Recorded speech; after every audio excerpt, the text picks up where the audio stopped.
حج یا عمرہ کرنے کے موقع پر کچھ چیزیں ایسی بھی ہوتی ہیں جو کہ حرام تو نہیں ہوتی ہیں لیکن ان کا کرنا ناپسندیدہ اور مکروہ ہوتا ہے، لہٰذا ان سے بھی بچنا چاہیے، لیکن یہ اس وقت مکروہ ہوتی ہیں جب احرام کی حالت میں ہوں۔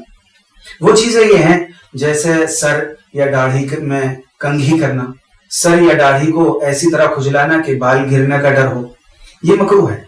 البتہ آہستہ آہستہ سے کھجلانا جائز ہے کہ بال نہ گریں، یہ ٹھیک ہے۔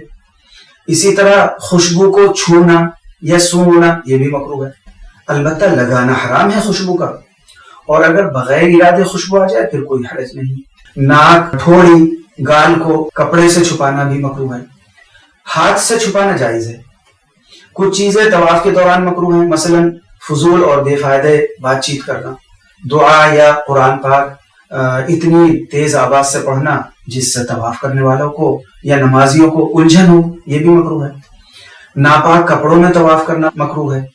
رمل اور اجتباع کو بغیر کسی عذر کے چھوڑنا، یعنی جس طواف میں اجتباع اور رمل سنت ہے اس طواف میں چھوڑنا بھی مکروہ ہے۔ اسی طرح حجر اسود کا استلام چھوڑنا یہ بھی مکروہ ہے۔ اسی طرح خطبہ اور جماعت کھڑی ہو جانے کے وقت طواف کرنا۔ اسی طرح طواف اور سعی کے پھیروں کے درمیان میں زیادہ فاصلہ کرنا، یعنی دیر دیر میں کرنا، رک رک کر بلا وجہ۔ اسی طرح طواف اور سعی کے درمیان میں کھانا کھانا، اور اسی طرح طواف اور سعی کے دوران خرید و فروخت کی باتیں کرنا یا کوئی اور دنیا کی باتیں کرنا بھی مکروہ ہے۔ مرد کے لیے میلین کے درمیان میں تیزی سے نہ چلنا، یعنی ہری لائٹوں کے درمیان تیزی سے نہ چلنا بھی مکروہ ہے بلا وجہ۔